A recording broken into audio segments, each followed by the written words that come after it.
이웃사랑에 대하여 예수님은 온갖 찬사를 아끼지 않으셨습니다. 이것은 율법의 완성이며 계명의 완결입니다.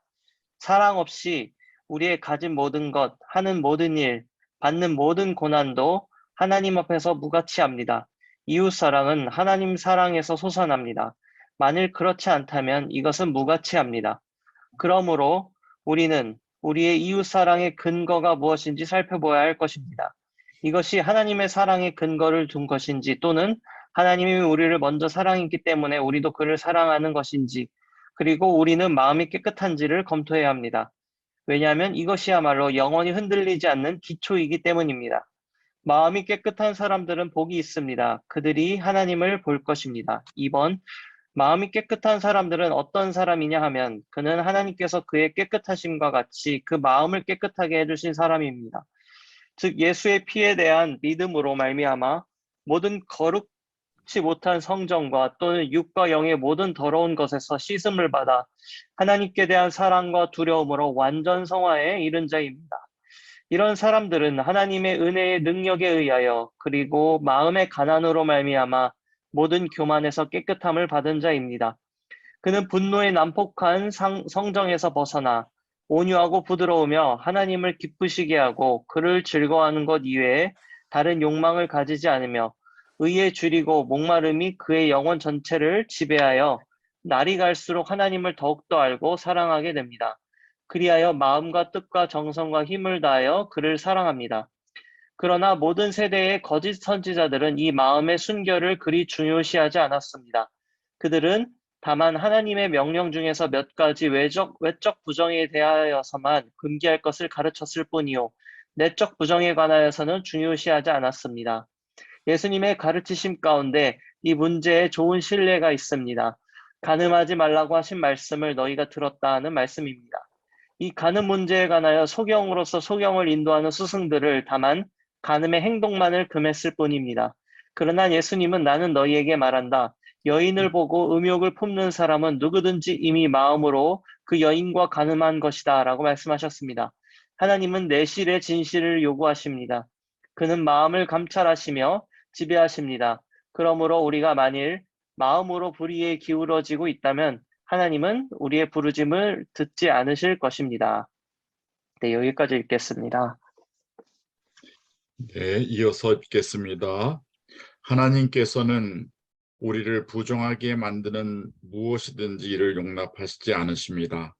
그래서 내 오른눈이 너로 죄를 범하게 하거든 빼어버리라.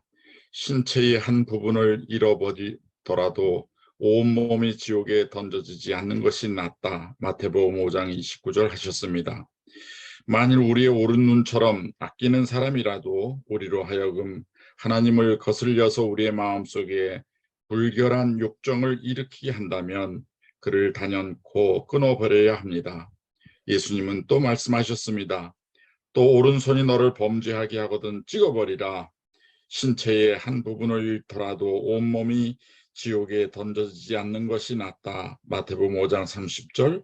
이와 마찬가지로 만일에 우리의 오른손처럼 우리에게 필요한 사람이 우리에게 불결한 생각을 가지게 하여 범죄의 원인이 된다면 비록 그 생각이 행동화되지 않았더라도 역시 가차없이 단교하여야 합니다. 이런 처세야말로 그 손해가 세상 쾌락이든지 물질이든지 친구이든지 간에 그것은 우리의 영혼을 잃는 것보다 훨씬 나을 것입니다. 우리가 이러한 초유의 결단을 내림에 있어서 두어 가지 고려할 점이 있습니다.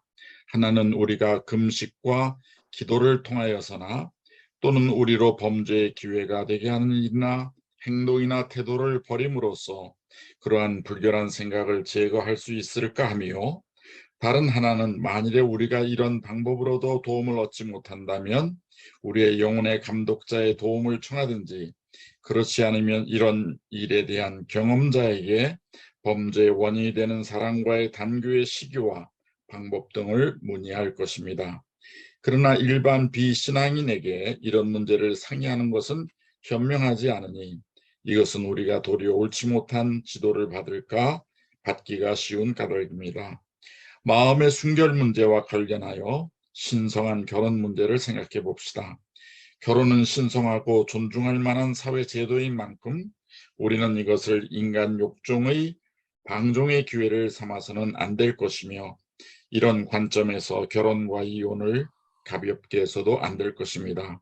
그래서 예수님은 누구든지 아내를 버리려면 그에게 이혼 증서를 써주라고 율법에 기록되어 있다. 그러나 나는 너에게 말한다. 누구든지 음행 이외의 다른 이유로 아내를 버리는 사람은 그 여인을 간음하게 하는 것이요. 또 누구든지 그 버림받은 여인과 결혼하면 간음을 행하는 것이다 하셨는데 여기에는 그 외에 다만 아내를 좋아하지 않고 다른 여자를 더 좋아한다는 이유만으로 이혼해서는 안 된다는 것을 내포합니다. 이 말씀에서 우리는 주님이 모든 일부 다처주의를 엄금하신 사실을 볼 수 있습니다. 여기에서 주님은 남편을 가진 여자가 딴 남자와 결혼을 하면 이것은 간음 행위라 하셨습니다. 같은 논리로 비록 이혼을 하였을지라도 이혼한 여자가 살아있는 한 남자가 재혼을 하면 역시 간음죄를 범하는 것이 된다고 볼 것입니다. 다만 여자가 간음을 한 이유 때문에 이혼을 했다면 재혼은 무방합니다. 이 경우에 있어서 재혼을 금한 성경 말씀은 없습니다. 여기까지 읽겠습니다.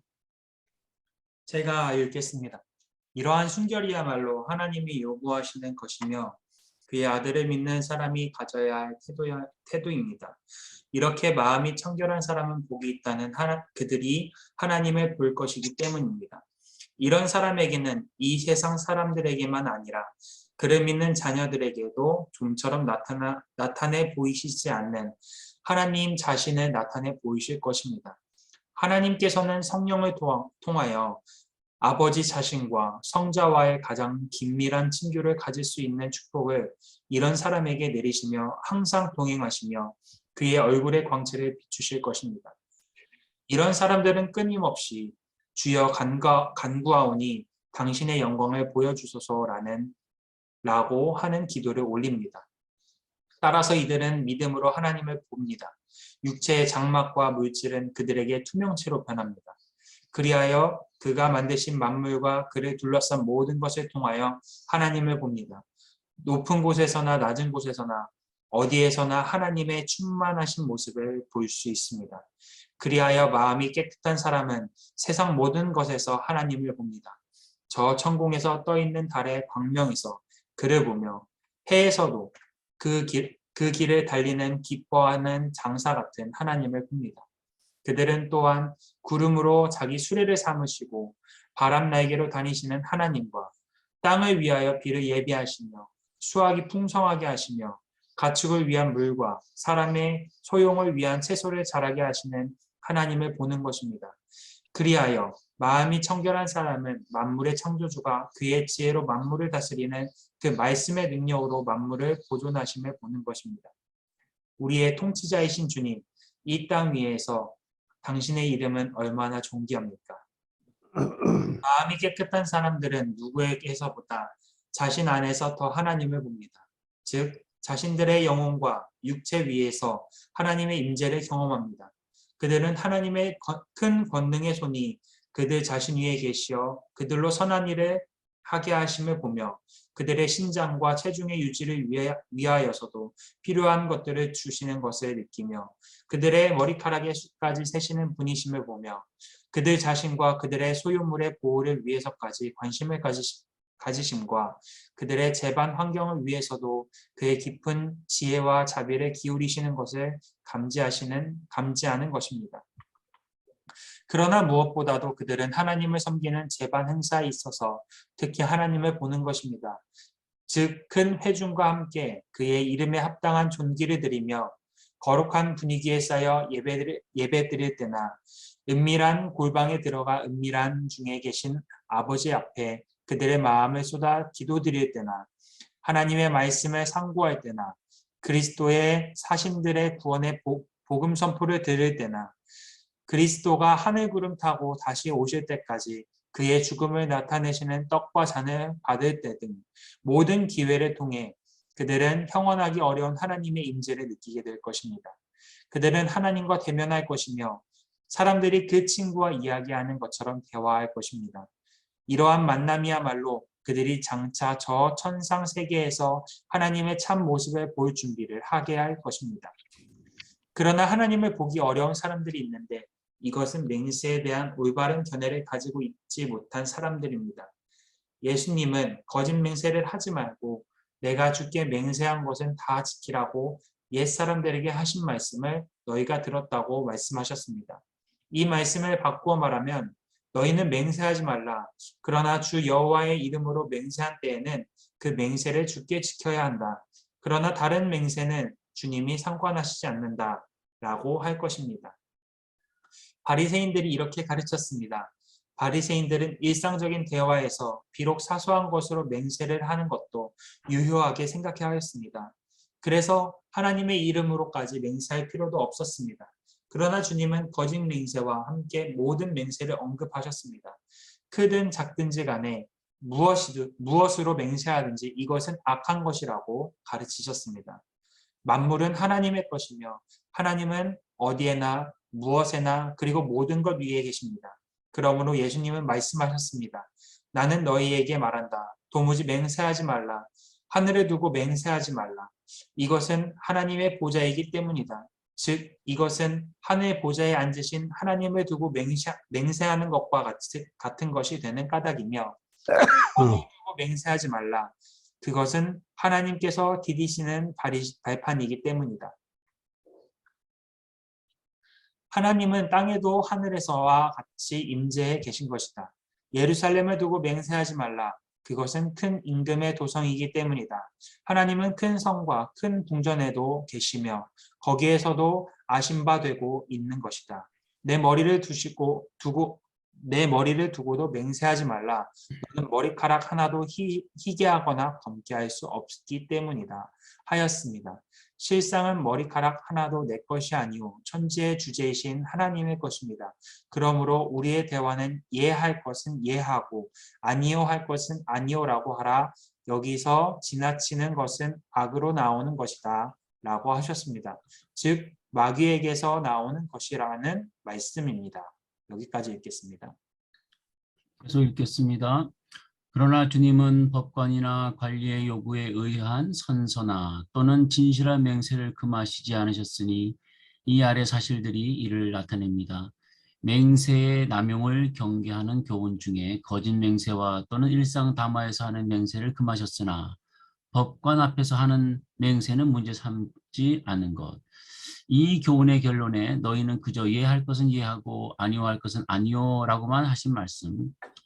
예수님은 제사장이 맹세와 함께 그에게 물어온 질문, 즉 명령하니 대답하시오. 그러나 그대가 하나님의 아들 그리스도요라고 물었을 때 예수님은 그 물음에 대하여 긍정적인 대답을 하시면서 내 말대로다.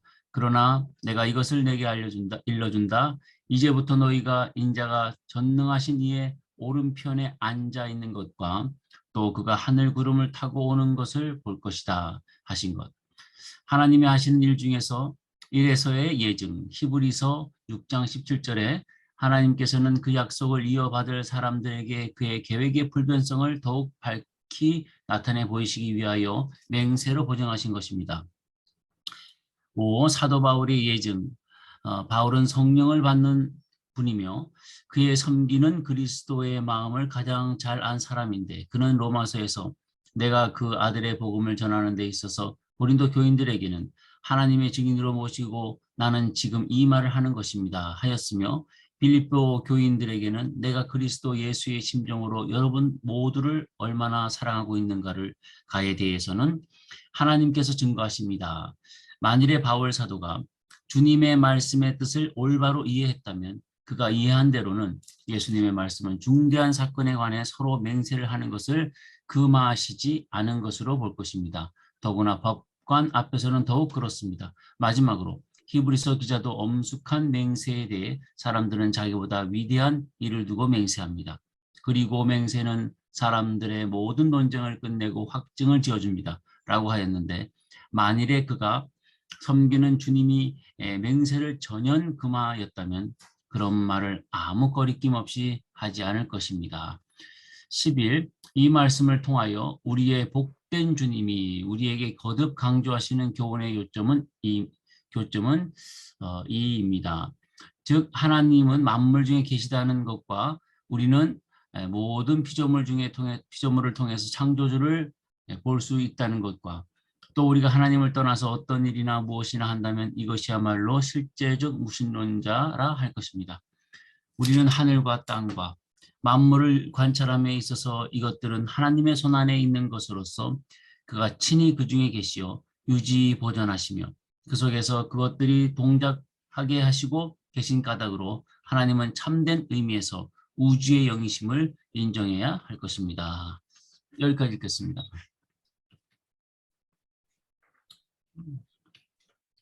제가 읽겠습니다. 지금까지 주님은 마음의 종교에 대하여 가르치시어 그리스도인은 어떤 사람이 되어야 할까를 말씀하셨는데 이제는 그리스도인의 할 일에 대하여 가르치십니다. 즉 우리의 내적 성결을 어떻게 외적 행동으로 표현할까 하는 문제를 보이셨습니다. 그래서 그는 평화를 위하여 일하는 사람들은 복이 있다. 하나님은 그들을 아들이라 부를 것이다. 라고 말씀하셨습니다. 평화를 위해 일하는 사람들의 평화의 원어는 모든 좋은 것을 의미합니다. 이것은 우리의 영육간 현세에서나 영원한 세계에서의 복락을 말합니다. 따라서 성 바울이 로마서와 고린도서 서두에 은혜와 평안이 그들에게 있기를 기원하였는데 그 내용을 부연하여 설명한다면 이렇게 말할 수 있을 것입니다.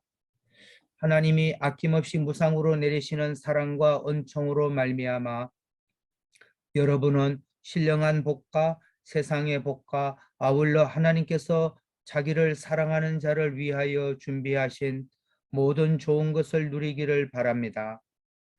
3. 이렇게 볼 때 이 평화를 위해 일하는 사람들이란 억구는 광범위한 의의를 가지고 있음을 볼 수 있습니다.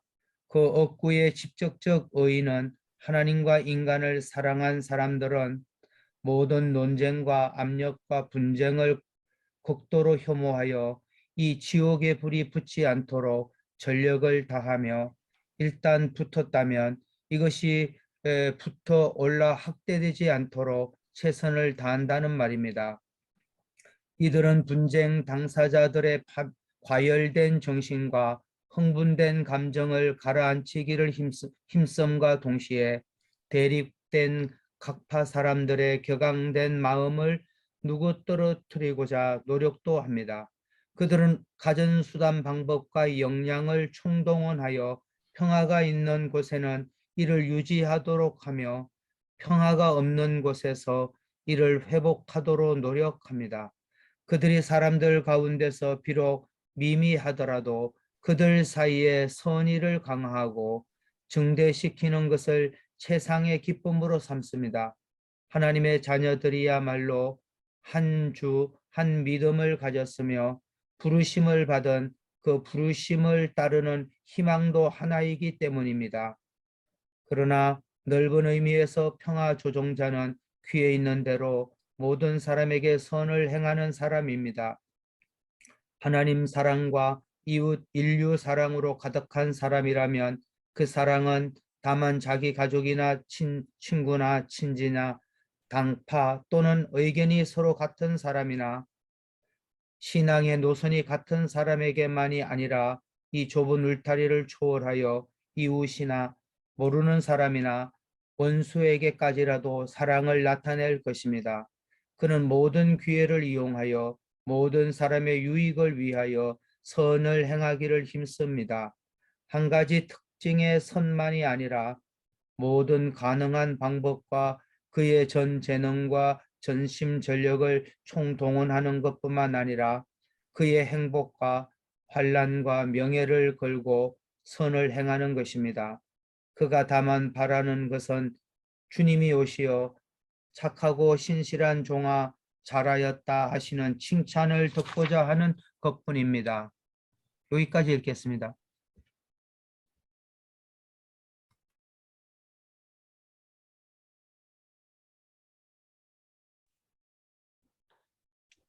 제가 다시 읽겠습니다.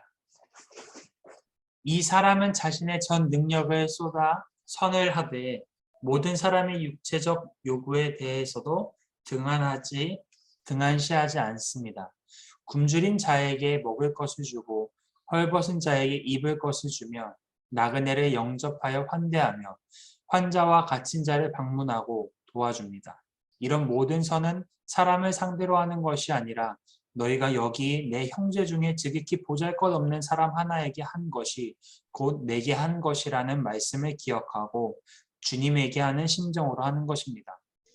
평화 조정자는 사람의 육체를 위해 사는 선도 기뻐하지만 영을 위해 행하는 것을 더 기뻐합니다. 그러나 인간의 영에 대해 주는 영향력은 오직 하나님만이 가능합니다. 따라서 인간의 마음의 변혁도 오직 하나님만이 하십니다.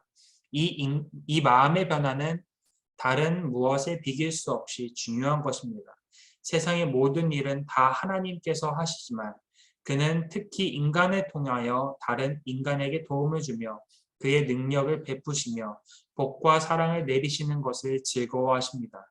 그러므로 이 땅 위에서 인간에 대한 봉사는 그것이 결국 하나님이 하시는 일임에 틀림없으나 그렇다고 우리는 하나님께서 항상 하시려니 생각하고 포도원 밖에서 그대로 우두커니 서 있는 사람처럼 해서는 안 됩니다. 평화를 위해 일하는 자는 절대로 그렇게 할 수 없습니다. 우리는 하나님의 손에 잡힌 도구로서 주의 쓰심에 합당하도록 정지 작업도 하고 천국의 씨를 뿌리기도 하며 물도 주면서 하나님께서 성장케 해주시기를 기다려야 합니다. 우리는 하나님께로부터 받은 은혜의 분량대로 부지런히 죄인을 권면하고 멸망의 넓은 길로 달리는 사람을 선도하고 어두움에 앉은 자식이 없어 죽음의 길로 나가는 사람에게 빛을 던져주며 약한 자는 붙들어 주시고 무력한 팔과 다리를 자유로이 활동할 수 있게 하며 저는 자를 잘 고쳐 잘 걸을 수 있게 해야 합니다.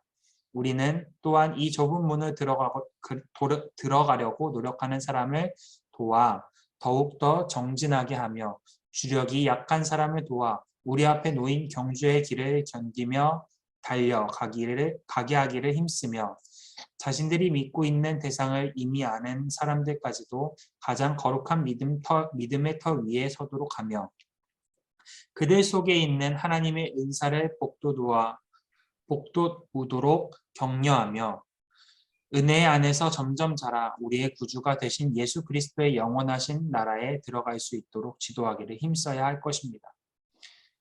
이와 같이 믿음의 행위와 사랑의 수고를 꾸준히 하는 사람들은 복이 있습니다. 그들은 하나님의 자녀라고 불러질 것이기 때문입니다. 하나님께서 양자의 영을 그들의 마음속에 풍성히 내리실 것이며 그의 자녀들이 받을 모든 복을 아끼지 않을 것입니다. 그리하여 그들은 모든 천사와 사람 앞에서 자녀라 일컬음을 받을 것입니다. 자녀라면 하나님의 상속자로서 그리스도와 함께 상속할 사람이 되는 것입니다. 3. 위에 서술한 바와 같이 사람 즉 그처럼 지극히 겸손하고 그처럼 사심이 없고 인간을 사랑하는 사람들은 모든 사람으로부터 사랑을 받을 것입니다. 그러나 우리 주님은 이 세상 사람들의 마음씨를 잘 아셨습니다. 그래서 주님은 비록 하나님의 사람이라도 이 약한 세상에서 어떤 푸대접을 받을 것을 아셨으므로 팔복의 약속으로 결론을 지으셨습니다. 즉 의를 위하여 핍박을 받는 사람은 복이 있다. 하늘나라가 그들의 것이다 하신 것입니다. 이 말씀을 완전히 이해하기 위하여 첫째로 우리는 박해를 받는 자는 어떤 사람인가를 알아야 합니다. 사도 바울은 그때 육을 따라 난 사람은 영을 따라 난 사람을 박해한 것과 같이 지금도 그러합니다. 하였고 그는 또 참으로 그리스도 예수 안에서 경건하게 살려고 하는 사람들은 모두 박해를 받을 것입니다. 하였습니다. 이와 같이 사도 요한은 형제들이여 세상이 여러분을 미워해도 이상히 여기지 마십시오. 우리는 형제를 사랑함으로 이미 죽음에서 생명으로 옮겨졌습니다. 라고 하여 그리스도인은 죽음으로 나와 생명의 나라로 옮긴 사람 외에 사람들에게 사랑을 받을 수 없다고 말하였습니다. 무엇보다도 우리 주님은 여기에 대하여 누구보다도 분명히 말씀하셨습니다. 그는 세상이 너희를 미워하거든 세상이 너희보다 먼저 나를 미워했다는 것을 알라.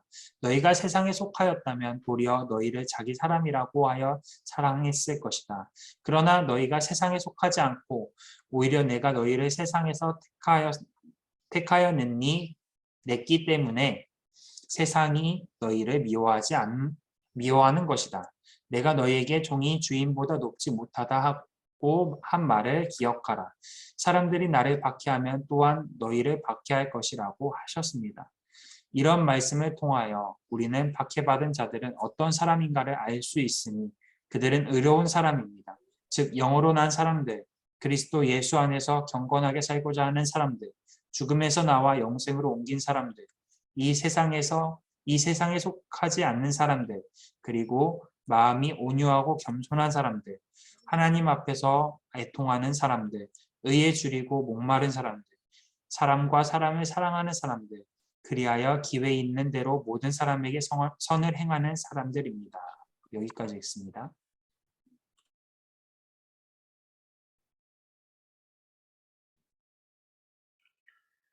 제가 다시 읽겠습니다.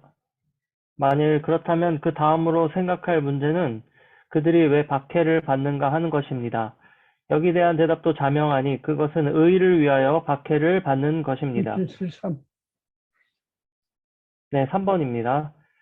그들은 의롭기 때문에 영을 따라 나왔기 때문에 그리스도 예수 안에서 경건하게 살기 때문에 그들은 세상에 속하지 않았기 때문에 박해를 받는 것입니다. 이런 이유들 때문에 그들은 박해를 받는 것인데 만일 그렇지 않다면 세상은 그들을 사랑할 것입니다. 그들은 마음이 가난하기 때문에 박해를 받는 것입니다. 세상은 말할 것입니다. 그 사람들은 생각이 졸렬하고 비열하고 비겁하고 아무 쓸모없는 인간이고 그들은 또 애통하는 사람이기 때문에 박해를 받습니다. 그들은 멍청하고 우둔하고 우울해서 누구나 이런 사람을 보면 역시 기분을 망치게 된다고 생각합니다. 이런 사람들은 악이 없는 환락에 찬물을 끼얹고 그들이 가는 곳에 파흥을 시킨다고 합니다. 그들은 또 온유하기 때문에 박해를 받습니다. 사람들은 이런 사람을 무골충이요 못난 이들이라고 합니다. 그들은 또 의에 줄이고 목말라 하기 때문에 박해를 받습니다. 사람들은 이런 사람을 뜨거운 열에 잠긴 광신자들이요 헛개비에 홀린 사람들이요 이성적 종교에 만족하지 않고 정신적 황홀경과 감정의 흥분 상태를 갈망하여 이를 추구한다고 평합니다. 그들이 또 박해당하는 이유는 그들이 자비한 사람들이기 때문입니다. 즉 그들은 악한 자나 고마움이 없는 사람이나 한결같이 사랑하기 때문입니다. 세상 사람들은 이런 사람들에게 대하여 사람들로 하여금 모든 악을 행하도록 격려하는 자들이라 하며 그보다도 죄받을 사람들을 두둔함으로 도리어 그들이 사회에 위해를 끼치도록 만든다고 합니다. 그리고 이 의인들은 마음이 깨끗하기 때문에 비판을 받습니다. 사람들은 이들에게 대하여 이들은 무자비한 인간들로서 세상을 해롭게 하며 신성을 모독하는 악한 자들로서 자기들의 무죄를 가장하며 하나님을 거짓말쟁이로 만든다고 합니다. 무엇보다도 이들은 평화를 위하여 일하는 사람들이기 때문에 박해를 받습니다. 즉 이들은 모든 기회를 이용하여 사람들에게 선을 행하도록 힘쓰는 사람들이기 때문에 박해를 받습니다. 다른 여러 가지 이유에서보다도 이것이 그들이 모든 세대를 통하여 박해를 받는 가장 큰 이유입니다. 만일 그들이 자기들이 신봉하는 종교를 자기들만이 가지고 있다면 우리가 충분히 관용할 수 있었을 것입니다. 그러나 이들이 자기들의 오류를 전파하여 다른 사람에게까지 영향을 미치게 하여 해독을 끼치는 것을 묵과할 수 없다고 합니다. 그들은 또 말합니다. 이 사람들은 더러 잘하는 일도 없지는 않다. 꼭 가난한 사람들을 구제하기도 합니다. 그러나 이것은 자기들의 동조자를 더 얻고자 함인 만큼 결과적으로 세상에 더 큰 해독을 끼친 인간들이라고 말합니다. 그리하여 천국이라는 것이 확장될수록 그리하여 그 평화 추구자들이 온유와 겸손과 그 밖의 다른 덕성들을 다른 여러 사람들로 가지게 할수록 그 결과로 세상은 더 불행하게 된다고 악평합니다. 그리하여 그들이 평화 추구자에 대하여 악의를 가질수록 이들에게 대한 박해는 가증됩니다. 그러면 박해자들은 누구입니까? 성 바울은 이 물음에 대하여 이렇게 대답하였습니다. 즉 욕정을 따라 난 사람, 성령을 따라 나지 않는 사람과 이런 의욕조차 가지지 않는 사람들이며 그리스도 예수 안에서 경건하게 살고자 아니하는 사람, 또 주는 또는 죽음에서 생명으로 옮기지 못한 사람들이며 따라서 형제를 사랑하지 않는 사람들이며 주님의 말씀대로 세상, 즉 나를 보내신 이를 알지 못하는 사람들이며 성령의 가르치심을 따라 사랑과 용서의 하나님을 모르는 사람들입니다. 그러면 그들의 박해 이유는 무엇입니까? 이것은 분명합니다. 즉 이 세상의 신은 하나님께로서 오는 신과 정반대의 입장이기 때문입니다. 그런 만큼 세상에 속한 사람은 하나님께로서 난 사람과 일치할 수 없습니다. 표범과 양이 한 우리 안에 평화롭게 동거할 수 없음과 같습니다. 교만한 자는 교만하기 때문에 겸손한 자를 박해하는 것이며 경박한 자는 애통자를 박해합니다. 다른 점에 있어서도 마찬가지입니다. 그리하여 서로 다른 기질, 이것은 영원한 적대 관계의 근본 원인일 것입니다. 그러므로 마귀의 종들은 하나님의 자녀들을 박해하는 것입니다. 넷째로, 그러면 박해자들은 어떠한 방법으로 합니까? 이 물음에 대하여 한마디로 대답한다면 만물의 섭리자이신 하나님이 그의 영광을 나타내며 도움이 되도록 그의 자녀들이 은혜 안에서 자라는 데 유익함이 되도록 그리고 하나님의 나라가 확장되게 하는 방법과 정도로 하는 것입니다. 이 점이야말로 하나님의 세상 통치에 있어서 가장 경탄할 만한 일입니다. 하나님은 박해자의 위협 공갈의 소리와 박해를 받는 사람의 부르짖음에 귀 어둡지 않으시며 그의 눈은 언제나 감시를 게을리 아니하십니다. 그의 섭리의 손길은 이 우주의 세미한 세상에까지 미치십니다. 폭풍이 일어날 때 그것의 강도와 방향과 종결까지 그는 차고 없는 지혜로 결정지으십니다. 요컨대 경건치 못한 자들은 다만 하나님의 도구로서 필요에 따라 언제나 그들을 쓰시는 것입니다. 그러나 그 목적이 달성되었을 때에 이들은 불에 던져지는 것입니다. 기독교사를 살펴보면 기독교가 처음 발생했을 때라든지 이것이 이 세상에 말하자면 뿌리를 내리려 할 때 우리나라 영국의 경우로 보자면 복음이 처음 우리나라에 전파되었을 때 하나님께서는 큰 박해가 있게 하셨으며 신도들을 피 흘리기까지 신앙을 굳게 지키셨습니다. 사도들의 순환도 그 범위 안에서의 박해였습니다. 그러나 교회사를 살펴볼 때 주 2, 3세기에 있었던 박해는 다른 이유가 있었으니 그것은 그 당시에는 불법의 비밀이 강력하게 작용하여 교회 안에서마저도 막을 수 없었던 부패가 만연되었습니다. 그래서 하나님은 이를 묵인하시지 않고 징계의 채찍을 드시는 한편 그의 준엄한 임호로 그 환부를 과감히 수술코자 하셨던 것입니다. 돌이켜보건대 지난날 우리나라에 있었던 박해에 대해서도 같은 판단을 내릴 수 있을 것입니다. 그는 우리에게 국내외로 평화를 주셨고 지혜롭고 선량한 군주를 주셨고 무엇보다도 복음의 밝은 빛을 주셨습니다. 그러나 하나님께서 이 백성들로부터 받으신 보답은 무엇입니까? 하나님은 공의를 바라셨건만 그 대신 압박과 부정과 탐욕과 거짓과 악을 도모하는 일들이 하나님께 소리쳤을 뿐이요 불꽃 속에 숨겨진 영들의 부르짖음이 만군의 주의 귀에 도달되었습니다. 이때 하나님은 진리를 불의로 막는 사람들로부터 당신의 뜻을 세우시기 위하여 분연히 일어나셨던 것입니다. 그리하여 하나님은 그 행악자들을 박해자의 손을 내어주셨습니다. 그러나 그 심판에는 자비가 병준하였고 그 형벌에는 배반자에 대한 치료하시는 양약이 함께 따랐던 것입니다. 여기까지 읽겠습니다. 네, 제가 읽겠습니다. 그러나 하나님의 징계는 심한 고문이나 죽음이나 구금이나 투옥 이상은 아니었습니다. 하나님께서는 그 자녀에게 경미한 박해를 주셨던 것입니다.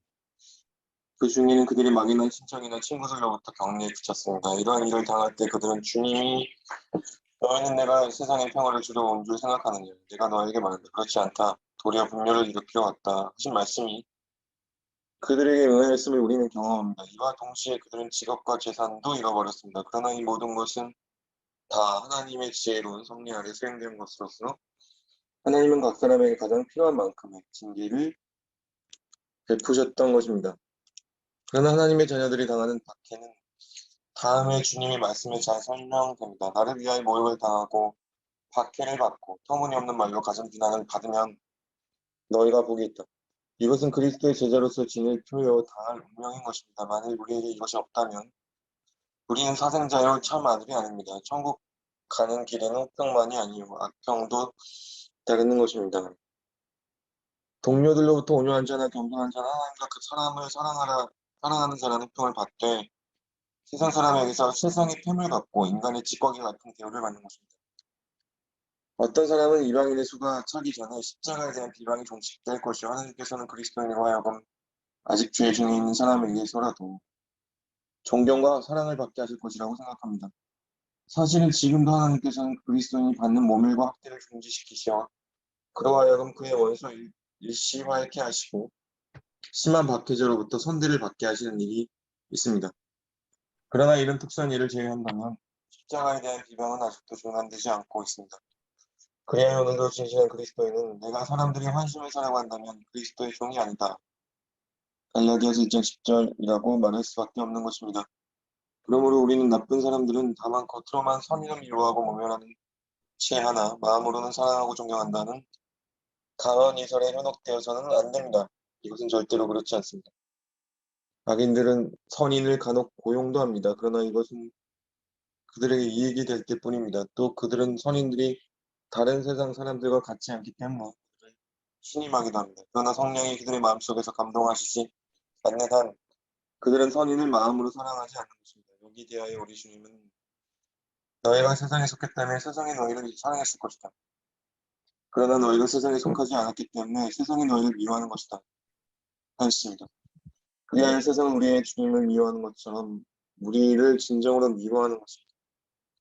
이제 남은 문제는 하나님의 자녀들이 박해를 당할 때 어떻게 대처할까 함입니다. 첫째로 그리스도인은 박해를 의식적으로나 계획적으로 자초할 필요는 없다는 것입니다.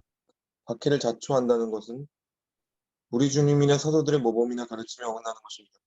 주님이나 사도들은 우리가 박해를 스스로 자청하지 않을 것은 물론 될 수 있는 대로 회피하되 양심의 자청이나 또는 생명을 던져서라도 의로움을 사수해야 할 경우가 아니라면 피하는 것이 바람직하다는 것입니다.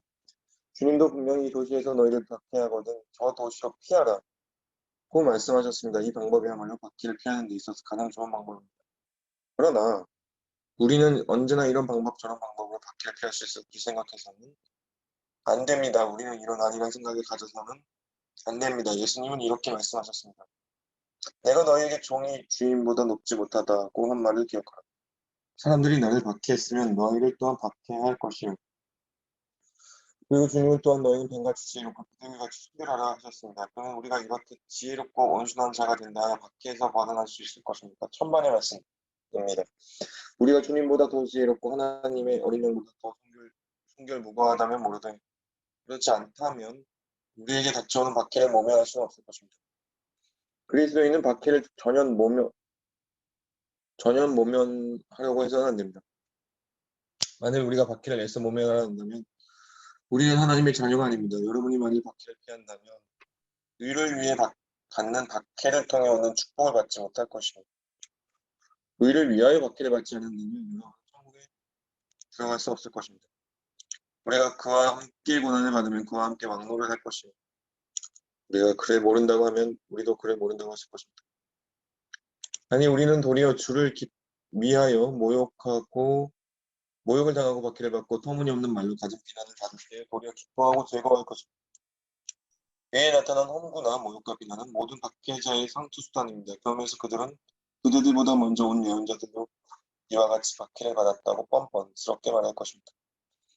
그 선지자들이야말로 마음과 생활이 모두 성스러운 인물들이었습니다. 마음과 생활이 거룩함.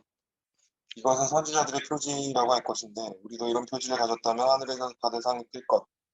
신만큼 마땅히 기뻐하고 즐거워할 것입니다. 이 상은 언약의 피로 사서 우리가 얼마나 고난을 받았나 또는 얼마나 우리의 마음과 생활이 성결한가에 따라서 우리에게 무상으로 은혜를 베푸는 것입니다.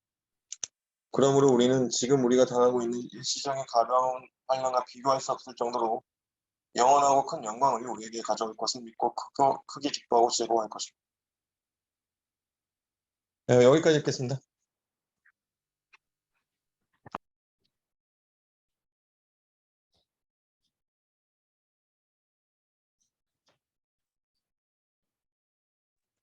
네, 지원자가 없어서 계속 읽겠습니다. 그러나 우리는 그 박해를 받을 때라도 온유와 겸손과 사랑과 자비를 버려서는 안 됩니다.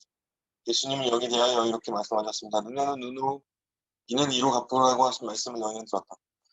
지난날의 미숙한 스승들은 악을 악으로 갚으라고 복수의 정신을 넣어주었습니다. 그러나 그들은, 주님은 나는 너에게 말한다. 너희에게 악을 행하는 사람에게 보복하지 말라. 눈은 눈으로, 이는 이로 식으로 막 하지 말라. 차라리 누가 내 오른뺨을 치거든 왼쪽 뺨을 돌려내고 누가 너를 걸어 고소하여 내 속옷을 가지러 하거든 고독하지 마. 누가 너들을 억지로 우리를 가자고 하거든 심리를 같이 가지라고 하셨습니다. 여러분의 온유를 이렇게 철저하게 그리고 여러분의 사랑을 또한 이 온유의 덕과 함께 베푸시오. 그리하여 내게 구하는 사람에게는 주고 꾸려가는 사람에게는 거절하지 말라. 그러나 다른 사람의 것을 주어서는 물론 안 될 것입니다. 그러므로 아무에게도 빚을 지지 말 것입니다. 왜냐하면 내 빚은 내 것이 아니고 다른 사람의 것이기 때문에. 당신이 가족의 부양에 대한 책임을 잊지 말 것입니다. 이것은 하나님이 요구하신 것이니 그들의 생활과 신앙을 위한 복음은 우리의 당연한 의무로서 이것도 내 것이 아닌 것입니다. 그리고는 여유가 있다면 다른 사람을 늘 도울 것입니다. 그러나 세상 모든 사람을 다 도울 수는 없는 만큼 믿음의 식구들을 먼저 기억하여 도울 것입니다. 우리가 가져야 할 온유와 사랑과 또는 우리를 박해하는 자에게 대해 나타낼 친절에 대해 주님은 다음의 말씀을 더 구현하셨으니 우리는 이 말씀을 우리 마음의 위에 깊이 새겨둬야 할 것입니다. 내 이웃을 사랑하고 원수를 미워하라고 하신 말씀을 너희가 들었다. 그러나 주님은 나는 너에게 말한다. 원수를 사랑하라고 하셨습니다. 즉 우리를 몹시 미워하는 사람에게라도 선의를 가지라고 하셨습니다. 그리고 너희를 저주하는 사람들을 위하여 축복하라고 하셨습니다. 즉 우리에게 대한 불붙는 증오가 터져나오고 우리 앞에서 온갖 악당과 홍보를 하고 등 뒤에서 흉을 보는 사람에게라도 그와 대화할 때는 그를 축복하는 심정으로 부드럽고 온유한 말을 쓸 것이니 그를 좋은 말로 타일러 권고하되 절대로 탈선적인 언동이 없도록 주의해야 합니다. 우리를 미워하는 사람에게라도 도리어 선심을 써야 됩니다. 그래서 그는 나를 미워하여도 나는 그에게 참된 사랑으로 대해야 할 것입니다. 우리는 그런 사람에게 악을 선으로 갚아야 할 것입니다. 이렇게 저렇게도 할 수 없는 경우라면 우리는 모욕하고 박해하는 사람을 위하여 기도할 것입니다. 정성을 다해 하나님께 기도하되 지금 그런 악의를 가지고 있는 사람만이 아니라 회개자, 즉 마음을 돌이킨 사람을 위해서도 해야 합니다. 주님은 이렇게 말씀하지 않았습니까? 그가 내게 하루 7번 죄를 짓고 7번 내게 돌아와 잘못했다고 하면 너는 그의 용서해. 이 말씀은 내 형제가 여러 차례 잘못을 하고 7번하고 70번이 아니다. 확인 부탁드리고요. 내게 와서 자기가 전심으로 개심을 하였다고 말하고 또 그의 말이 진실하고 여겨지면 그를 용서하여 그를 포용하고 그가 아무 잘못도 없었던 것처럼 생각하라는 말입니다. 그러나 개심하지 않고 여전히 우리를 모욕하고 박해하는 사람을 위해서도 간절히 기도해야 됩니다. 마태복음이 그렇군요. 그리고 마음으로 용서를 하되 주님의 말씀도 7번만이 아니라 7번을 70번까지라고 할 것입니다. 그리하여 내 형제가 회개하든지 아니하고 그의 마음이 점점 굳어질지라도 우리는 친절을 나타내야 됩니다. 그리하면 우리는 하늘에 계신 아버지의 참된 자녀가 될 것입니다. 하나님은 가장 악질적인 죄인에게라도 그의 사랑을 나타내시며 악한 사람에게나 선한 사람에게나 똑같이 해를 비춰주시고 의로운 사람에게나 불의한 사람에게나 똑같이 비를 내려주시지 않습니까? 너희가 너희를 사랑하는 사람들만 사랑하면 무슨 보상을 받겠느냐? 종교생활이 없고 하나님을 가지지 못했다고 보는 세례들도 그만큼 하지 않느냐? 그리고 너희가 형제들에게만 즉 그대 친구나 친척들에게만 말로나 행동으로 친절을 나타낸다면 종교를 가지지 못한 남보다 나을 것이 무엇이냐? 이방 사람들도 그만큼 하지 않느냐? 고 주님은 말씀하셨습니다. 그러므로 우리는 그들보다 나아야 할 것이냐? 가장 악질적인 박해자에게라도 인내와 오래 참음과 자비와 인내와 대하여 그리스도인 된 우리는 하늘에 계신 아버지께서 완전하신 것 같이 완전을 하여야 합니다. 비록 절대적인 완전자는 못되더라. 우리는 네 여기에서 번- 기독교의 네, 예, 힘드시면 제가 읽겠습니다. 네 번째 네, 파트. 그러세요. 우리는 여기에서 기독교의 창시자이신 그리스도가 전해 주신 대로의 이 종교의 참 모습을 보았습니다. 여기에 나타난 기독교야말로 예수 그리스도의 참 종교입니다. 이것은 바로 우리 인간이 본받을 수 있는 하나님의 자화상입니다. 여러분, 그리스도의 복음을 경멸하는 자들이시여, 여러분이 만일 감정이 메마르지 않았거든 이 교훈을 좀 음미해 보시오. 이것이 내가 박해받던 나사렛 예수의 종교인가 하고, 그리고 나로 하여금 다시는 하나님을 적대시 하지 않게 하옵소서. 주님, 당신은 이 파렴치한을 어떻게 하시렵니까? 라고 호소해 보십시오. 그의 말씀 전체에는 조화와 미가 깃들어 있고 각 부분은 균형 잡혀 있습니다. 여기 말한 행복의 조건은 얼마나 타당하며 그 얼마나 숭고하며 매력적입니까? 이것이야말로 참 종교의 정신이며 진수이며 기독교의 본질입니다. 우리는 다만 자기 얼굴을 거울에서 보고 가서 곧 잊어버리는 사람처럼 듣기만 하는 사람이 되어서는 안 됩니다. 우리는 이 말씀들이 우리 마음속에 깊이 판각되기까지 쉬지 말고 손가락으로 우리 마음판에 새기며 우리를 부르신 하나님의 거룩하심과 같이 거룩하게 되고 하늘에 계신 아버지의 완전하심 같이 완전하게 되기까지 정진해야 할 것입니다. 이어서 우리 배명지 박사님이 오늘 이제 주로 설교에 대해서 장기영 박사님 하셨는데 출타하셔서 배명지 박사님 준비하셨는데 좀 코멘트해 주시고 토론하도록 그렇게 하겠습니다. 산상수훈 3요약. 이 설교는 팔복 중에 나머지 3개의 복, 즉 마음이 청결한 자, 화평케 하는 자, 의를 위하여 핍박받는 자에 관한 설교입니다. 먼저 마음이 청결한 자는 복이 있나니 저희가 하나님을 볼 것이며, 웨슬리는 이제 마음이 청결한 자를 이제 마음이 순결한 자 이렇게 해설에 나와 있는데요. 마음이 깨끗한 사람은 하나님께서 깨끗하게 해주신 사람이다라고 이제 서론에서 말하고 있습니다. 웨슬리는 또 마음의 청결함을 받는 것을 완전 성화와 연결시켜서 보고 있는데요. 여기서 우리가 알 수 있는 것은 이 주체가 자신 스스로 깨끗게 되는 것이 아닌 이제 하나님께서 깨끗하게 하신다. 우리가 성결론에 있어서 중요한 우리 스스로 성결을 이룰 수 있는 것이 아니라 하나님께서 우리를 깨끗하게 하신다라는 것, 그리스도의 보혈로 씻음을 받아 하나님께 대한 사랑과 두려움으로 완전 성화에 이른다는 것이 중요합니다. 또 웨슬리는 외적 부정과 내적 부정 얘기를 합니다. 예수님 당시에도 외적 부정만 강조했던 바리새인들이 있었는데 웨슬리도 이 외적인 부정만을 강조하는 것이 아니라 내적인 부정, 즉 마음의 청결을 강조하며 마태복음 5장 28절의 말씀을 인용합니다. 그러면서 이제 마음으로 간음하는 죄를 다루고 이 원리를 이제 발전시켜서 결혼 문제로까지 연결시킵니다. 그래서 어떤 경우에 간음이 해당이 되고 이혼했을 경우에도 어떤 경우에 이런 죄가 성립이 되는지 우리가 앞에서 살펴봤습니다. 두 번째로 이런 자들은 이제 하나님을 볼 것이다 라고 되어 있습니다. 3가지 포인트로 나뉘어져 있는데요.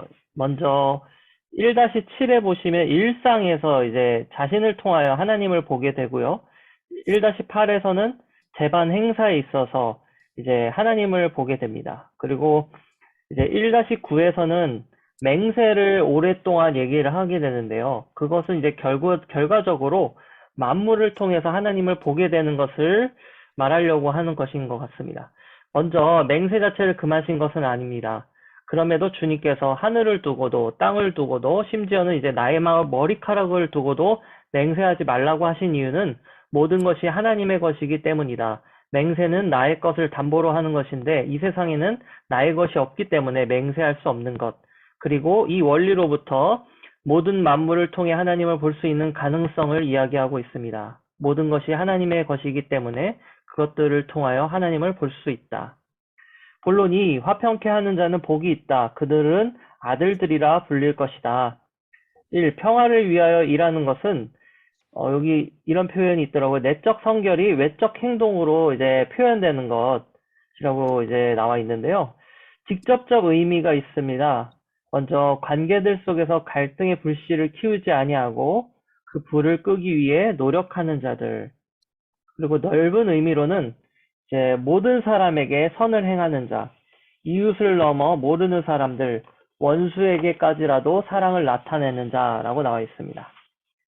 그래서 구체적으로 평화 조정자는 육체적인 부족함들을 채워주고 굶주린 자, 헐벗은 자, 나그네들 등 더 나아가 영적인 권면과 도움까지 줍니다. 이와 같은 자들에게 하나님의 자녀됨의 축복이 임합니다.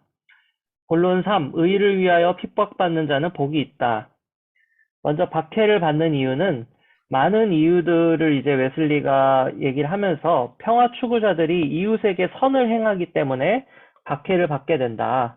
박해자들은 우리가 이렇게 선을 행하는 것을 우리가 그들의 동조자를 더 얻기 위하여 이 같은 선을 행하는 것으로 생각하고 판단하여서 우리를 더 반대하고 박해한다고 이제 이야기합니다.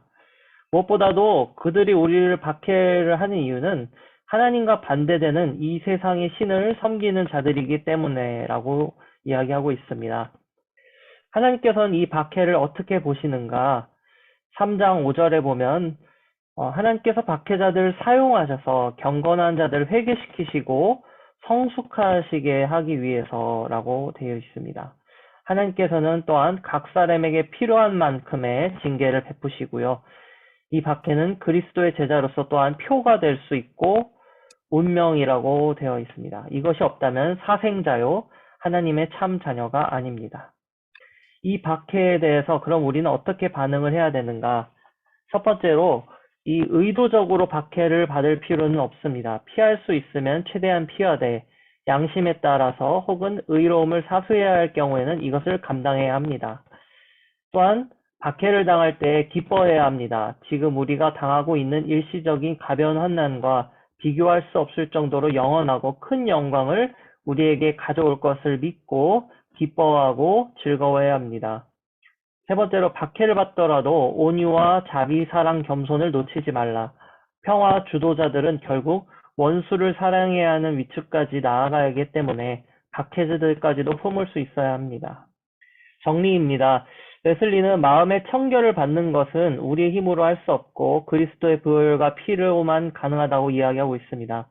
또한 이것을 완전 성화와도 연결시켜서 보았는데 구속의 과정 속에서뿐만 아니라 성화의 과정 속에서도 주도하시고 이끄시는 주체가 하나님이심을 보여주고 있습니다. 또한 마음의 청결에서 시작한 내면의 성결은 화평케 하는 사람으로 의를 위해 핍박받는 사람이라는 외적인 표시로 나타납니다. 웨슬리는 이것을 내적 성결의 외적 행동으로의 표현이라고 말했으며, 즉 성결한 자, 완전 성화를 이룬 자들의 삶의 모습은 이웃과의 화평을 위하여 그리고 의를 위하여 핍박을 받지만 그 박해자들까지도 사랑하는 사람들임을 말하고 있습니다. 여기서 다시 한번 밝혀지는 것은 웨슬리가 말하는 성결이 개인적 차원, 즉 마음의 청결을 넘어 공동체적 차원, 화평케 하는 자, 의를 위해 핍박받는 자, 이웃사랑으로 발전하고 성결론에 있어서 이 균형의 강조가 중요함을 볼 수 있습니다. 네, 이상입니다. 수고하셨습니다. 예, 우리 이제 설교 세 번째 산상수훈에 대해서 한번 말씀 나누어 보시죠. 웨슬리 목사님이 이 설교를 하신 게 그 1페이지에는 1739년 8월 26일, 그러니까 당신 스스로 이제 갈등과 번민 속에서 정말 볼더스 케이스의 그 위대한 체험을 통해서 마음의 온전한 성결, 물론 많은 분들은 페터레인이라고 하지만은 문서의 많은 그 증거를 볼 때는 1738년 5월 24일 날 믿음에 의한 성결을 체험한 이후에 이걸 쓰셨기 때문에 너무너무 참 공감도 되고 감사하고 맑은 거울을 보는 것 같아서 또 우리 저 자신의 부족함도 또 발견하게 되고 해서 너무나 아주 감사하고 좋았습니다. 다만 그 맨 마지막 페이지에 이 설교가 1735년이라고 아마 오자가 난 것 같아요. 8월 26일 날 한 거라 이렇게 했는데 요거는 그 본인의 신앙의 수준과 솔직한 고백을 통해서 볼 때 1739년 은혜 받고 나서 온전한 기독자 완전의 경험과 성결의 체험 이후에 성령께서 그의 심령과 그의 양심 속에서 우러나오는 그런 설교가 아닌가 생각합니다. 그래서 1739년으로 맨 뒤 그 그거를 좀 고쳤으면 좋겠습니다. 예, 감사합니다. 저도 그런 생각을 했는데 저기 총장님 1739년이 맞겠죠? 네, 네, 그러면 1739년으로 정정해서 앞에는 그렇게 나와 있으니까요. 네, 그렇게 하겠습니다. 예, 또 다른 말씀 좀 주시죠.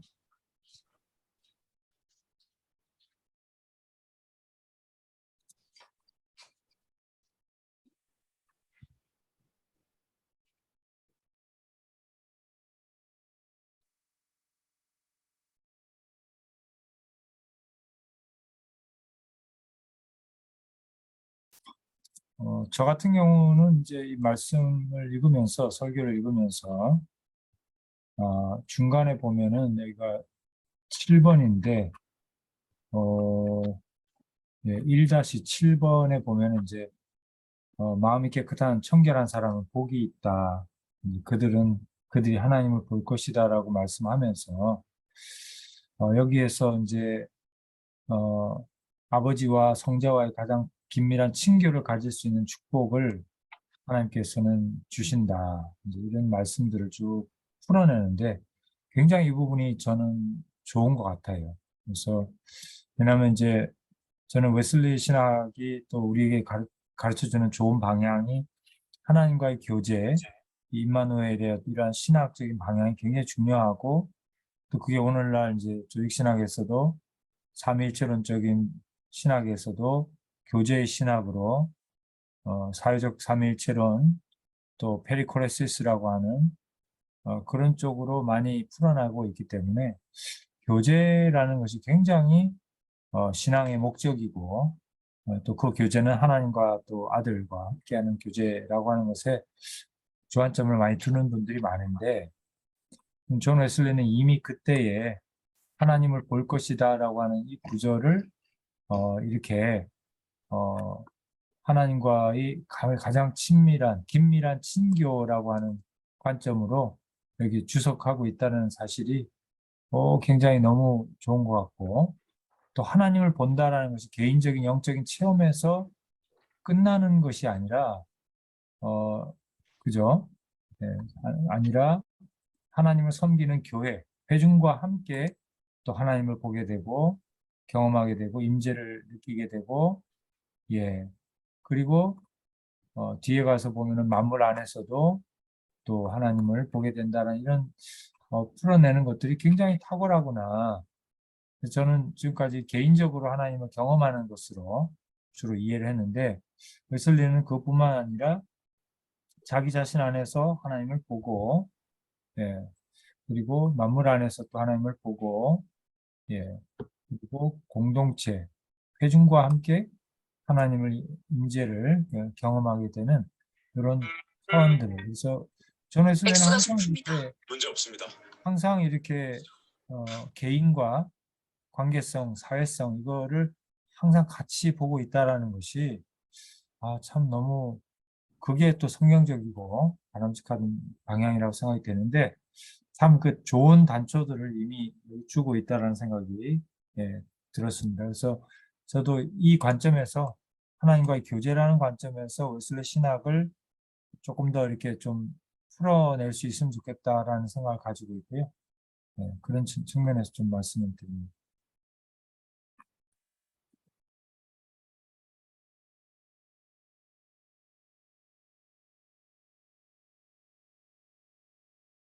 그래서 육체의 장막과 물질은 그들에게 투명체로 변합니다. 그리하여 그가 만드신 만물과 그를 둘러싼 모든 것을 통하여 하나님을 봅니다. 이렇게 얘기하면서 정말 우리가 생각하는 것과는 조금 더 넓은 그래서 만물 속에서 하나님을 경험할 수 있게 되는 우리의 마음이 깨끗해질 때 이런 것들을 우리가 다시 한번 깨닫게 되는 것 같습니다.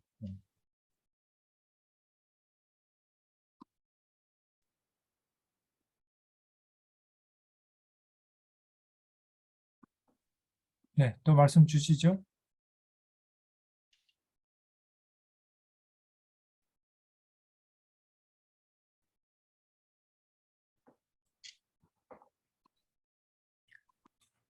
아까 배명지 박사님께서는 그 마음에 깨끗한 사람들을 완전 성화와 연결해서 그렇게 웨슬리가 설명했다고 말씀해 주시는데 또 제가 이렇게 보니까 어떤 칭의하고도 연결이 되는 것 같고요. 또 그것이 성화하고도 연결되는 중요한 포인트가 마음의 청결이 아닌가. 어쩌면 매일매일 지속되고 유지돼야 될 것이 마음의 청결이 아닌가. 이 마음의 청결이 이루어지지 않는 모든 종교적인 행위는 하나님의 관점에 봤을 때는 좀 어긋난 빗나간 그런 것이 되는 것은 아닌가. 그런 생각을 좀 하게 되는데 다른 분들은 어떻게 생각하시는지 모르겠네요. 그러니까 지금 목사님 말씀하신 것은 마음이 청결한 사람이라고 하는 것이 완전 성화일 뿐만 아니라 어떤 치유라고 하셨나요? 칭이요. 칭의. 예. 근데 이제 웨슬리 자신이 보면 1-2에서 마음이 깨끗한 사람들은 어떤 사람이냐 하면서 설명을 쭉 하는데 하나님께서 그의 깨끗하신 것 같이 그 마음을 깨끗하게 해주신 사람입니다. 이건 어떻게 보면 칭이라고도 볼 수 있겠죠. 그러나 뒤에 보면은 이제 완전 성화에 이른 자입니다라고 본인이 얘기하고 있으니까 제가 볼 때는 칭의에도 그 요소가 있겠지만 완전 성화라고 하는 것을 특정하고 있는 것 같은데. 아마 포인트는 그 무게는 그쪽에다 성화에다 두고 있는데 근데 저희들이 경험상으로 보게 되면 마음이 깨끗하지 못하고 하나님을 경험할 수 있는가? 칭의가 가능한가? 또 이런 질문을 던지게 되는 것 같습니다. 근데 여기서 웨슬리가 말하고 또 성경 본문이 얘기하는 것은 우리의 죄사함을 받은 자들이라기보다는 칭의 구원에 좀 더 깊은 단계를 얘기하는 게 아닐까 싶은데요. 그런 면이 있겠네. 왜냐하면 진정한 기독교를 여기서 이제 풀어내는 거니까 참된 기독교인이란 결국은 성화된 기독교인이 좀 더 성숙하고 참된 기독교인이라는 차원에서 그런 게 아닌가. 왜냐하면 뒤에 설명들도 계속 그죠? 여기 보면은 설명들도 이렇게 보시면 이런 사람들은 하나님의 은혜의 능력에 의해서 모든 교만에서 깨끗함을 받았고 난폭한 성령을 벗어났고 그 다음에 다른 욕망을 가지지 않으며 쭉쭉쭉 이렇게 하니까 결국은 아무래도 완전 성화와 마음이 깨끗한 사람을 이렇게 좀 연결해서 설명하는 것 같고 참된 기독교란 웨슬리가 생각했던 참된 기독교란 루터적인 종교개혁적인 칭의를 받고 죄사함을 받은 죄인들이 아니라 좀 더 그보다는 더 깊은 차원의 본질적인 것이 아닐까요?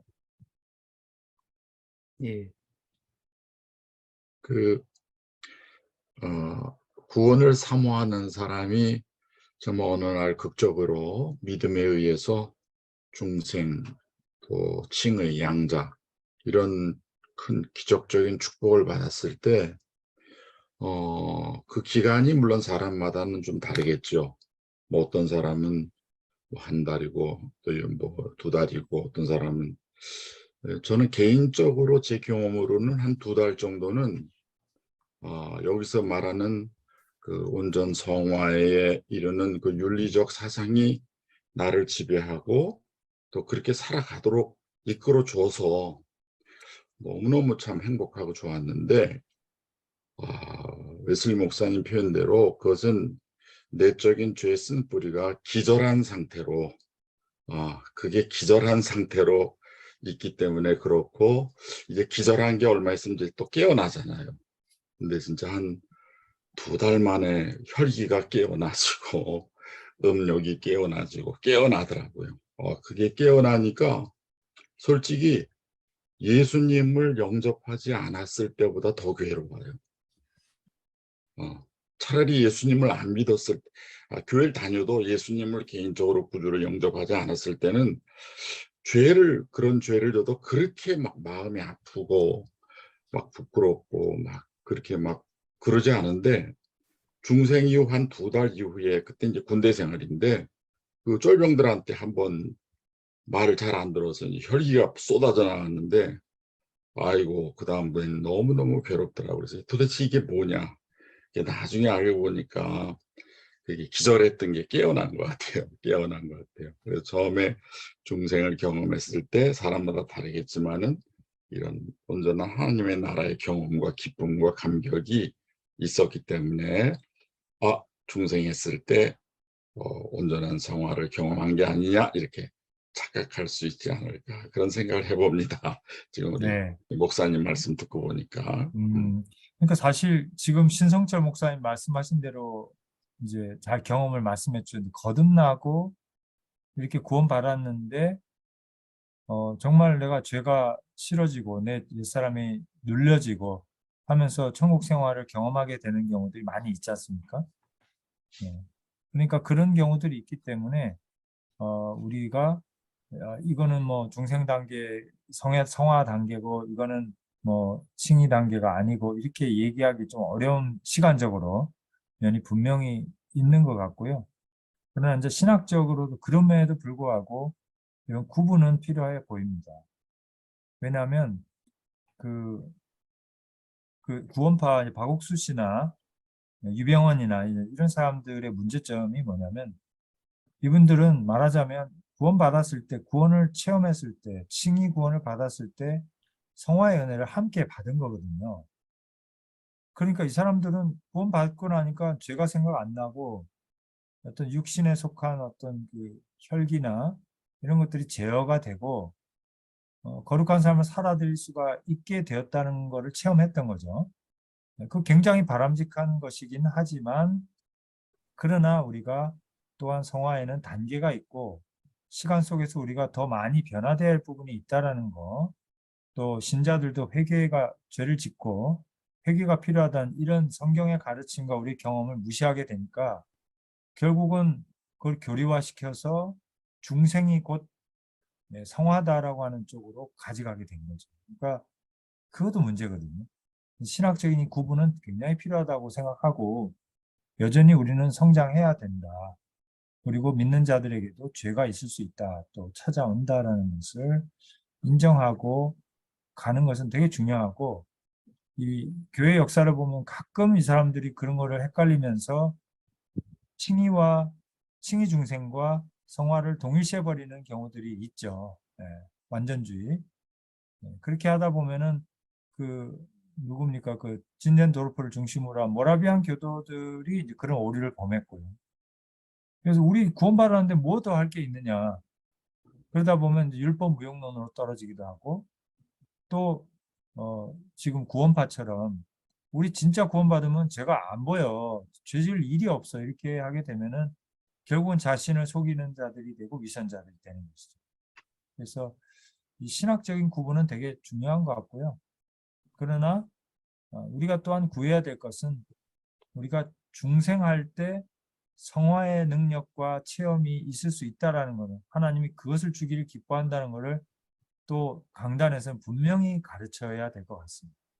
그러니까 처음 구원받고 세컨 블레싱까지 좀 기다려 봐라고 우리가 설교하기보다는, 이런 차원이 있는데 이거를 우리가 중생할 때 받을 수 있다라고 하는 것을 가르치는 건 되게 중요한 것 같아요. 무슨 말인지 아시죠? 그러니까 신학자들이 자칫 잘못 생각하면, 이거를 단계로 나눠서 모든 성도들은 처음에 칭의 구원을 받고 어떤 시기에 기도 열심히 하고 사모하면 세컨 블레싱이 온다라고 가르치는 것은 제가 볼 때는 좀 아니고, 말씀을 들을 때 성령을 받을 수 있잖아요. 충만하게. 그래서 그런 점에서는 주의를 해야 되고, 그러나 또한 구원받고 성화된 체험이 있는 성도들에게도 죄가 찾아오고 우리 어떤 본성이 남아 있어서 계속적으로 회개하고, 우리 조총장님 늘 강조하시는 것처럼 우리 눈물로 씻어내는 이런 회개의 과정이, 또 노력의 과정이 필요하다라는 것도 분명히 우리가 또 알고 가르쳐야 되겠다라는 생각입니다. 그게 이 신학적인 구분과 목회적인 이것도 메시지는 조금 이렇게 시차가 있을 수 있게 다를 수 있겠다는 생각을 합니다.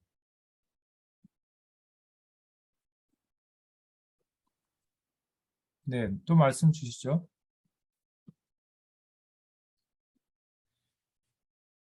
그 말씀에 보태서 이게 산상수훈이 주제가 하나님 나라라고 하는데 그런 하나님 나라를 보는 자들, 그 사람들이 복이 있다고 하는데 이게 칭이냐 성하냐 신학적으로 구분하기 이전에 하나님의 임재 앞에 섰을 때 하나님의 통치 아래 들어갔을 때 그들이 느끼는 어떤 그런 상태라든지 그런 마음의 자세를 본다고 한다면 이게 마음의 청결이 어떤 단계의 시간적인 그런 차이보다는 하나님 임재 앞에서의 어떤 구비돼야 될 조건이 되지 않는가 이런 생각이 좀 드는데요. 시편 24편에도 여호와의 산에 오를 자가 누구냐, 그 거룩한 곳에 설 자가 누구냐, 손이 깨끗하고 마음이 청결하고 뜻으로 탄한 데 두지 않는다, 거짓 맹세치 않는다. 시편 24편의 기초에서 산상수훈을 본다고 한다면 이것은 칭의와 성화를 다 포함하는 하나님과 하나님의 통치 아래 들어가는 자들이 누구냐, 그렇게 좀 통전적으로 또 봐야 되지 않을까 그런 생각이 들었습니다.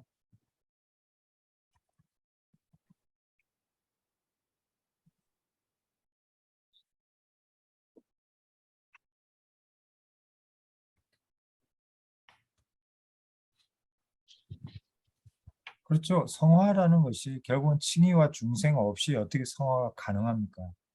그렇죠.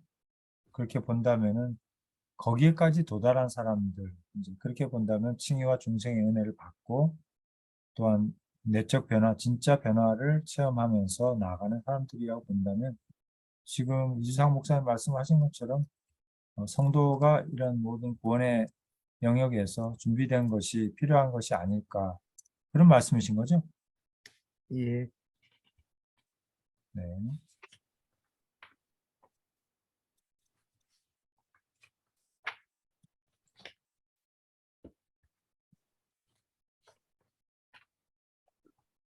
그 배명지 박사님께서 뒤에 이 요약을 너무너무 잘해 주셨어요. 정말 이 내용을 그대로 이렇게 한번 설교하고 싶은 마음이 들고 아주 어떻게 이렇게 아주 요게 설교 원고도 이렇게 설교하면 한 30분 예화 좀 넣고 하면은 그렇게 될 것 같아서 너무 고맙습니다. 우리 배명재 박사님한테 개인적으로 감사를 드리고 웨슬리 목사님 설교를 들으니까 정말 감격스럽지만 또 부족한 사람이 어떤 부족한 면, 또 더 열심히 해나갈 면 이런 것까지도 다 이렇게 말씀해 주셔서 너무너무 감사하고 마치 깨끗한 거울 앞에 이렇게 다시 섰다가 선 것처럼 그렇게 아주 너무너무 은혜로운 설교입니다.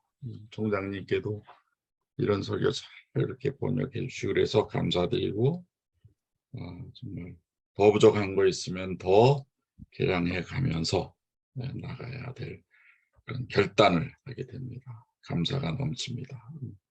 네. 저는 이제 또 한 가지 좀 눈에 띄었던 게 그 웨슬리 이번 설교에서 그 어떤 순결 이런 얘기들을 하면서 어디 갔죠? 이혼 얘기도 하고 했는데요. 마음의 순결 문제와 관련하여 이제 결혼 문제를 생각해 봅시다. 이러면서 이제 다만 아내를 좋아하지 않고 다른 여자를 더 좋아한다는 이유만으로 이혼해서는 안 된다는 것을 내포합니다. 그러면서 이제 예수님의 가르침을 이렇게 인용하면서 얘기했는데 마음의 순결 문제. 저는 참 이 부분이 뭐라 그럴까? 좀 눈에 띄었어요. 왜냐하면 최근에 어떤 분이 그런 얘기를 했어요. 웨슬리가 좀 여자 관계가 조금 이렇게 좀 뭐라 그럴까요? 조금 복잡했다 내지는 조금 이렇게 뭐라 그러죠? 이렇게 춤은 내지는 여성들하고 좀 긴밀한 또 교제들이 있었던 부분이 있고, 그래서 그렇게 뭐 조금 그러면서도 결혼은 안 하고 이제 뭐 이런 여자 관계가 좀 우리가 원만하지 않았다라는 것을 알고 있잖아요. 그죠? 이게 뭐라 그럴까? 신대륙에서도 사바나에서도 목회할 때 결국은 어떤 이름이 뭐죠? 그 자매하고의 문제 때문에 결국은 교회를 사임하게 되잖아요. 근데 그런 걸 보면은 웨슬리가 이유가 어쨌든 간에 이성과의 관계가 이렇게 원만한 목회자는 못 됐다라는 생각을 하고, 그리고 결혼 생활도 그가 좀 신중하게 정말 잘 해서 이렇게 원만한 결혼 생활이 아니었다 라고 알고 있고, 정말 뭐 3대 악처다 이런 얘기까지 나올 정도로 이렇게 순탄하지 않았는데, 그러나 이제 그분의 가르침에 보면은 지금 아내를 좋아하지 않고 다른 여자를 더 좋아한다는 이유만으로 이혼할 수는 없다라고 하는 자기의 그 선을 또 지켰고, 또 그렇게 또 살았고, 그렇게 또 여기다가 공유하고 있어서 참 다행스럽다. 예, 그런 생각이 들어요. 왜냐하면 웨슬리 목사님이 어떤 이성 문제가 그게 이렇게 원만하지 않았는데, 결혼 생활도 순탄하지 않았는데, 만약에 그 어떤 추문이나 정말 스캔들이나 혹은 이혼 이런 것들이 있었다면 굉장히 지금 우리들에게는 힘든 부분이 될 거거든요. 그런데 어쨌든 본인이 그 선을 지키고 그 정말 순탄하지 않았고 행복하지 못했던 결혼 생활이지만 그것을 감당했다라는 것이 우리에게서는 너무 다행스럽고 감사한 일이 아닌가, 그런 생각도 좀 듭니다. 정말 쉬운 일이 아니죠. 가정이라는 게 가장 치열한 영적인 싸움터인데, 정말 아무리 결혼식 때 죽기보다 더 사랑하는 아내를 얻었다 그래도 살아가면서 매일매일 정말 이 거룩한 삶을 산다는 게 정말 성결의 은혜가 없으면은 불가능할 수밖에 없다. 저는 그렇게 얘기하고, 우리 신학생들에게도 늘 입버릇처럼 얘기합니다. 아무하고 결혼하지 말고 꼭 성결의 은혜 받은 자매나 형제님들하고 결혼하라고 그렇게 얘기하는데, 가끔 어떤 그 전사님은 그래요. 그런 사람 찾기가 힘들다고. 찾기가 힘들다고. 그래도 그러면 이제 그렇게 얘기합니다. 그러면은 전도사님이 열심히 설교를 열심히 하고 독자 완전과 성결에 대해서 복음을 전해서 은혜 받은 사람을 만나서 결혼하면 되겠다. 제가 개인적으로 하는 얘기는 신학교 4학년 때 결혼을 했고, 또 총장님을 통해서 웨슬리 신학 속에서 이 기독자 완전만이 아가페 사랑을 가져오는 힘이다라는 것을 깨달았는데, 그렇더라고요. 정말 별거 아닌 거 가지고 아내하고 한번 크게 다툼을 했는데, 야, 정말 교회 사역하는 것보다도 가정생활 지키는 게 더 힘들더라고요. 그래서 이 은혜 없이는 절대로 가정이 행복할 수 없겠다. 자동적으로 연결이 되더라고요. 네. 그래서 그 말, 오늘 웨슬리 목사님이 하신 그 가정과 그 부부 사이 그 얘기가 참 더 공감이 됩니다. 예. 그래서 아직 우리 중에 보니까 결혼을 안 하신 분이 한 사람, 두 사람 있네. 조홍희 전사님 결혼 안 했죠? 우리 배명지 박사님도 아직 결혼 안 한 걸로 알고 있는데 아직 정해진 분이 있으신가요? 아니 우리 배 박사님처럼 똑똑하고 잘생기고 이렇게 또 신앙도 좋으신데 어째 아직 너무 눈이 높으신가? 네. 그래서 어쨌든 정말 결혼을 주님 안에서 해야 되겠다라는 생각이 들어요. 정말로. 그래서 결혼 잘못하면은 이제 가정사역자로 뭐 끝나는 거죠. 뭐 가정사역 하다가 끝나는 거고. 그래서 정말 기도 많이 하고 응답받고 이렇게 지금 신 목사님 말씀하신 것처럼 성결의 은혜를 서로 알고 자신의 어떤 개인적인 약점을 주님의 은혜로 덮을 수 있고 극복할 수 있는 그런 성숙함이 있는 분들이 또 순종하는 분들이 이렇게 만나서 결혼하면 사역자로서 정말 좋을 것 같다는 생각이 들고 제가 결혼할 때 목사 안수 받을 때 연세가 많으신 이제 그 목사님 한 분이 그때 뭐라 그러죠? 감찰위원회인가 뭐 어디서 이렇게 인터뷰도 하고 격려사도 하고 하시는데 그때 저에게 하신 말씀 중에 하나가 조강지처를 업신여기지 마라 이런 말씀하셨어요. 그때는 왜 저런 말씀을 하실까 잘 이해가 안 됐거든요. 조강지처를 업신여기지 마라. 근데 지나 보니까 어쩌면 조금은 이해가 되는 것 같아요. 어떻게 보면은 우리 사역자들은 사회생활을 계속하면서 이렇게 사회적으로 계속 이렇게 발전한다고 할까요? 근데 많은 경우에 사모님들은 뒤에서 내조를 하면서 많이 드러나지 않는 경우도 많고 요즘엔 물론 뭐 젊은 분들은 다르지만 그러면서 어쩌면은 그 격차, 사회생활로 인한 격차가 좀 생길 수도 있고 그러면서 좀 진짜 가족, 집사람 혹은 배우자를 무시할 수도 있겠구나 이런 생각이 좀 들어요. 그래서 하나님의 은혜로 우리는 리더십을 또 부분적으로는 작지만 가지고 일을 하게 되는데 팔로워로서 조력자로서 수고하시는 가족을 무시하는 경우가 생길 수 있겠구나. 그 목사님께서 하신 말씀이 지금도 기억이 나요. 조강지처럼 업신여기지 마라.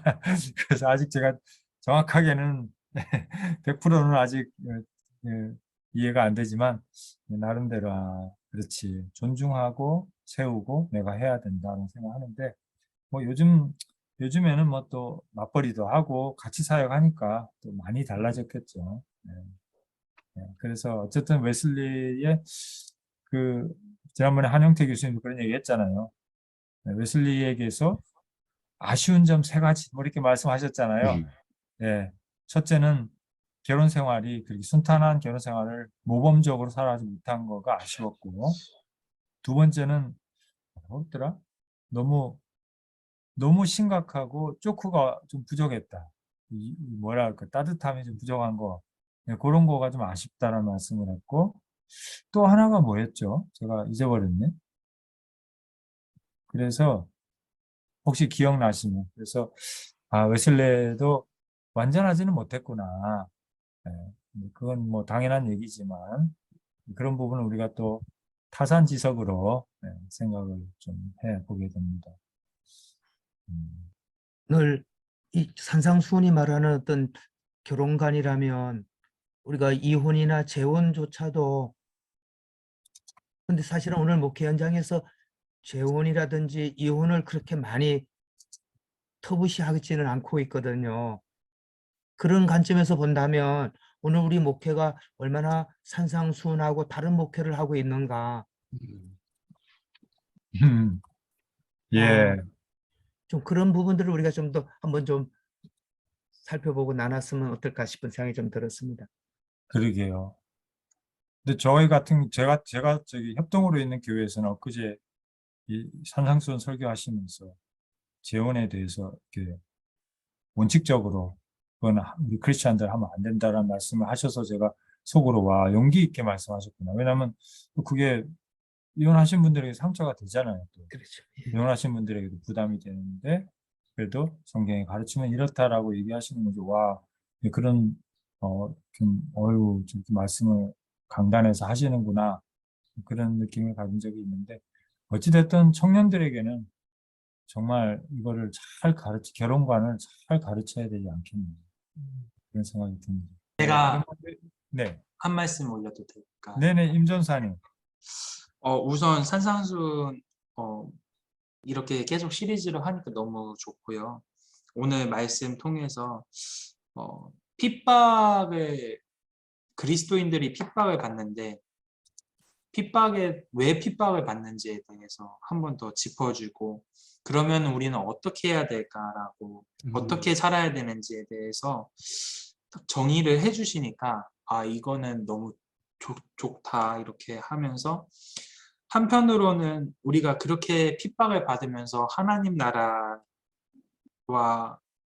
그 하나님을 위해서 열심히 이렇게 사역을 하고 이렇게 봉사도 하고 하지만 이것이 한편으로는 우리가 드러나서는 안 되겠구나라고 생각이 됐던 게 머리카락 하나라도 이제 검은 것을 희게 할 수도 없는 우리지만 이 모든 것을 하나님이 행하신다는 것. 그러니까 하나님은 사람을 통해서 하시지만 하나님께서 이 모든 것을 계획하시고 행한다는 것을 오늘 설교를 통해서 많이 느끼고 감명받았습니다. 감사합니다. 네, 너무 감사하고요.